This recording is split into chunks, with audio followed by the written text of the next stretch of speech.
If you want to turn on a voice to text and to be able to send text messages with your voice on Google Pixel 11, what you can do is once you open your keyboard by tapping on the text field, here on the right side you should be able to find this microphone.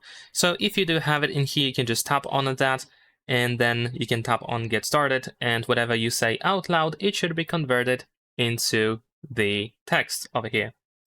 So let's say if it's going to work, if you use it for the first time, you might actually need to wait a couple of seconds, or you might need to turn it back on again. Actually, now it seems that it has been updated, so it looks slightly different from the last time I used it. So now it seems that we activate the microphone, we say our sentence out loud, and then we use this check over here to get that text pasted.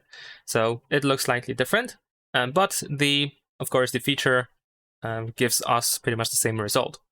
Now, in case you do not have this microphone over here, you can tap on these 4 squares on the left side, and then you can go to settings of the keyboard. And then here go to voice typing and make sure that the voice typing option is enabled in here. And it seems that we can actually choose between the Rambler, so the mode that I just have been using, where it collects the information first and then it converts into the text.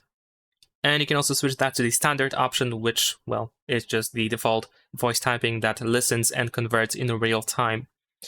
And that's pretty much it. Leave a like and subscribe.